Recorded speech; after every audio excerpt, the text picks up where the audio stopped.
47석의 비례대표 의석을 놓고 각 정당들은 치열한 수싸움을 벌이고 있습니다. 특히 범여권은 더불어시민당과 열린민주당으로 표심이 갈리면서 이번 총선의 관전 포인트로 떠올랐죠. 오늘은 열린민주당 정봉주 공동선대위원장 모시고 관련 얘기 나눠보도록 하겠습니다.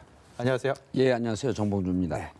열린민주당 기세가 무섭게 떠오르고 있습니다. 지금 여론조사들 보면 10%를 상회하는 지지율을 얻고 있는데 일단은 이렇게 좀 호응을 얻고 있는 상황들에 대해서 어떤 이유가 있다고 보십니까? 일단 이번에 이제 그 연동형 비례제를 실시했는데 처음에 이제 국민들이 그게 뭔가 이렇게 이제 좀 궁금해하고 계시다가 네. 이거에 대한 관심이 증폭된 게 미래통합당이 미래한국당이라고 하는 꼼수 정당을 만들었거든요. 네. 국민들이 공정사회를 가는 과정에 있어서 꼼수, 불법, 편법 이런 거에 대한 저항감이 무척 높습니다. 예. 그래서 도대체 왜 국회에서 연동형 비례대표제를 통과시키고 저렇게 꼼수 정당을 만들지? 이렇게 의아하고 있던 와중에 저희는 미래통합당이 미래한국당이라고 하는 꼼수 정당을 만들었다고 한다면 이 꼼수 정당이 정당의 문제 그리고 이런 꼼수 정당이 발붙이지 못하도록 연동형 비례제의 성격을 살리면서 독자성을 강화하는 그런 정당으로 가야 되겠다. 그러니까 꼼수를 응징하는 정당이 나타났다 이렇게 본 것 같습니다. 미래한국당 입장에서는요. 예. 미래한국당이나 미래한국당 지지층에서는 예. 열린민주당이 그렇다면 그런 논리라면 꼼수 아니야? 이렇게 또 문제를 삼을 수도 있지 않겠습니까? 우린 민주당과 뿌리를 같이 하고 있지만요. 예. 그리고 민주당이 이번 선거 와중에 좀 이제 거대 정당이고 스펙트럼이 다양하다 보니까 특히 대야투쟁, 네. 대야권, 미래통합당이나 미래한국당이 잘못하고 있는 부분에 대한 비판 이런 지적하기가 조금 어려운 측면들이 있습니다. 네. 근데 이제 저희는 소수 정의 몽골 기병 같은 좀 강한 기동성과 전문성, 선명성을 갖고 있기 때문에 미래통합을 공격할 수 있는 이런 부분들이 있거든요. 근데 이제 그쪽에서 보기에는 그런 점 때문에 이제 저희가 좀 불편할 수는 있겠지만 저희는 분명히 민주당이 할 수 없는 역할을 자임하겠다. 예. 라고 하는 것 때문에 민주당과 뿌리를 같이 하되 기본적인 당의 생태, 생리 이런 거는 완전히 좀 다르다고 볼 수 있는 거죠. 예. 그리고 민주당에서 우리 민주당과 뿌리를 같이 하고 우리가 만들 수 없는 비례정당을 만들어주세요 해서 만든 게 아니고 독자적으로 이것이 필요하다라고 하는 미래통합당과 미래한국당의 꼼수에 대해서 문제 제기를 해야 할 정당이 필요하다라고 하는 필요성에 의해서 만들어진 거기 때문에 예. 똑같다고 보면요. 사리 분별이 안 되는 거죠. 네. 정치권에서 이번 비례정당 과연 누구를 어느 당을 뽑아야 할지 유권자들 많이 헷갈려 하시고 하실 텐데 예. 호부 호영을 관련돼서 정치권에서 이게 때 아닌 화두가 됐었습니다. 예. 더불어민주당에서는 우리 새끼는 우리 형제는 더불어시민당뿐이다라고 예. 하고 열린민주당에서는 우리 형제 정당이다. 형을 형이라고 부르지 못하는 이렇게 이게 바뀐 선거법이 물론 웃지 못할 그런 현실이 아닌가라는 예. 생각이 드는데 이른바 더불어시민당과 더불어민주당의 한몸 마케팅을 바라보시는 정봉주 위원장의 생각 그리고 실제로 속으로 예. 더불어민주당의 왜 이렇게 진정성을 알아주지 못하고 우리를 이렇게 선을 긋기에 나서는지 민주당 지도부에 대한 좀 섭섭한 생각이 드신 적은 또 있었는지도 궁금합니다. 전혀 없습니다. 왜 그러냐 하면 미래통합당, 미래한국당은 기본적으로 꼼수 정당인데 정치는 현실이다 보니까 이제 민주당 입장에서는 더불어시민당을 만들 수밖에 없는 그런 형편이 된 거예요. 네. 눈 뜨고 한 15석 정도 의석을 뺏기게 되는데 이게 이제 법의 허점을 파고 들어간 의석 교란이거든요. 예. 이건 헌정 질서를 완전히 파괴한 겁니다. 그렇다고 한다면 민주당 입장에서는 대응할 수밖에 없죠. 그 대응을 열린민주당으로 해줬으면 고맙겠지만 민주당이 사정상 불가피하게 더불어시민당을 만들었습니다. 그러다 보면 더불어시민당에 민주당에서 파견한 후보들도 있고 그러다 보니까 지지율이 빠지면 그분들이 떨어질까 좀 노심초사하는 마음에서 열린민주당을 좀 공격하고 열린민주당 우리하고 다르다라고 선긋기를 하는 심정은 충분히 이해를 합니다. 예. 그러나 내심 깊은 곳에서 더불어민주당이 열린민주당 우리 식구 아닙니다라고 얘기하지만 이 판단은 누가 하냐면요. 유권자가 하는 겁니다. 예. 국민들이 하는 거거든요. 저희에게 10% 중반대의 지지율을 보여주고 있고 그분들이 뿌리를 민주당, 지역은 민주당, 비례는 그 열린민주당이라고 판단하고 있는 민주당 지지자들은 누가 뭐래도 열린민주당은 가장 민주당스럽고 민주당 정통성, 민주당의 그 선명성, 정체성 이런 것을 온전히 갖고 있다고 생각하기 때문에 네. 15% 가까운 지지율을 보여주고 있는 겁니다. 네. 그래서 그 문제는 민주당의 당권파 혹은 민주당의 지도부가 판단할 문제가 아니라 국민들이 판단할 문제다. 다만 우리가 더불어민주당이 우리와 궤가 틀립니다 라고 하는 것은 더불어시민당을 지지해 주기를 바라면서 우리한테 그렇게 섭섭한 심정을 말할 수밖에 없다. 네. 충분히 이해한다. 네. 섭섭한 마음 1도 없습니다. 그렇다면 파란 피를 나눈 형제다 민주당과 열린민주당은 예. 이런 말씀을 하셨는데 일방적인 짝사랑이 아니고 결국은 함께 서로 사랑할 그런 사이다 이렇게 보시는 거예요? 그렇죠. 그리고 이제 저 같은 경우는 민주당 당적을 갖고 있는 지가 33년입니다. 당적을 지금도 갖고 계시죠? 지금은 이제 그 열린민주당이죠. 네. 열린민주당을 만들 때 더불어민주당을 그 탈당계를 냈는데 네. 그날 3월 7일 날 탈당계를 내면서 우리 동료들하고 밤새 통곡을 했습니다. 그럴 정도로 저한테는 민주당이라고 하는 파란 피, 네. 이게 평생을 간직해온 거거든요. 제가 33년 동안 당적을 갖고 있고 우리 김진애 후보 통합민주당 의원이었었죠. 네. 2번 최강욱 청와대 대통령의 칼이었습니다. 네. 3번 그다음 4번 김우경 후보 대통령의 입이었었죠. 황희석 역시 대통령의 칼이었습니다.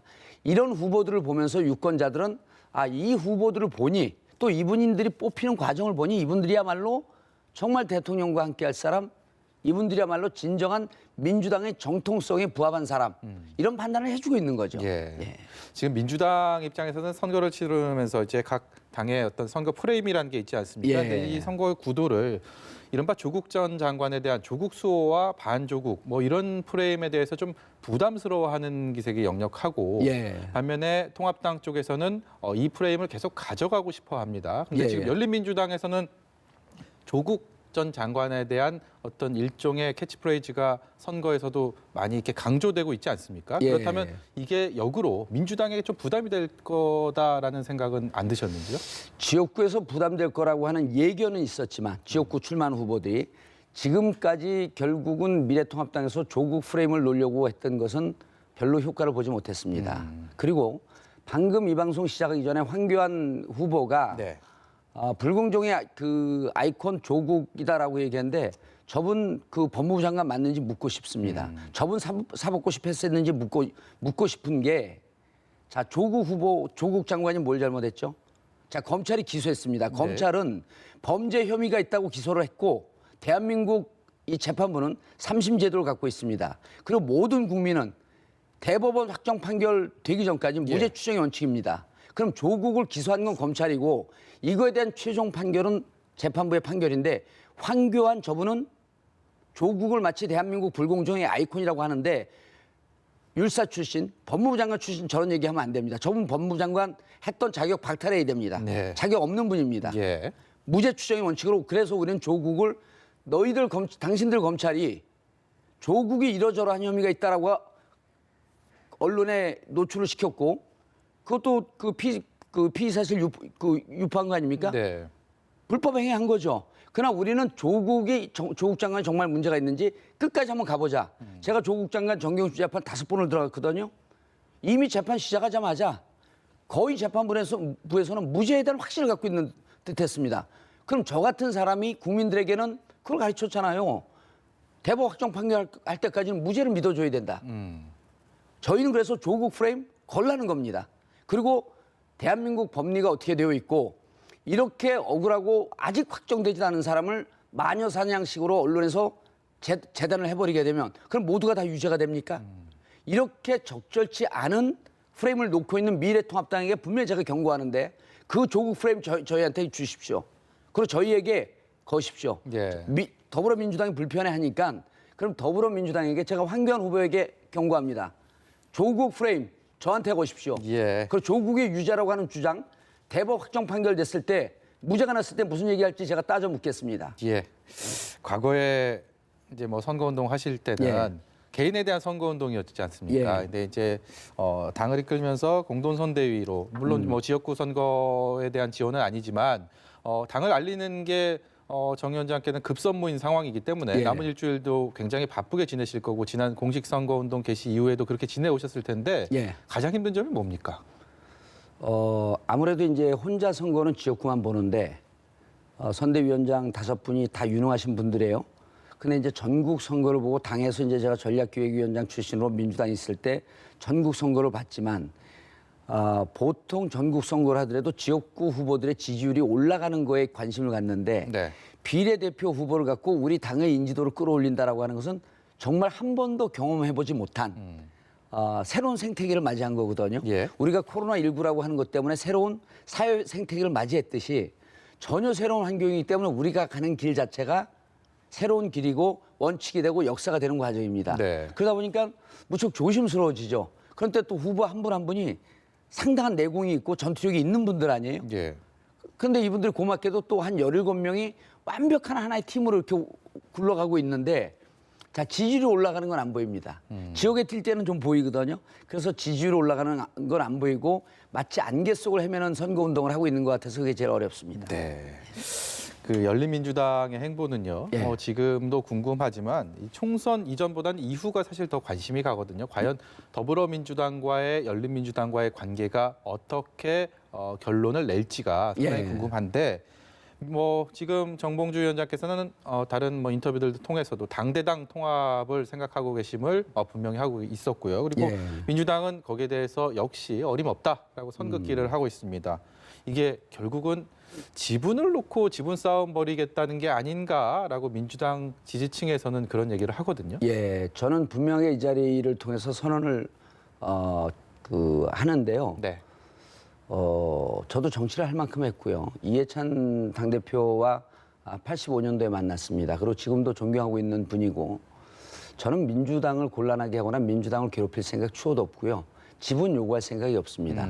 당대당 통합이라고 하는 주장을 했던 것은 우리는 하나의 정당이기 때문에 민주당의 당원께 묻고 열린민주당이 당원에게 물으면 민주당이 그 더불어시민당 만들 때 만들 것인가 말 것인가 하는 것을 전당원 투표를 통해서 물었거든요. 예. 그러면 다시 열린민주당과 함께하는 것이 옳으냐 그러냐라고 하는 것을 더불어민주당 전당원 투표를 하면 됩니다. 네.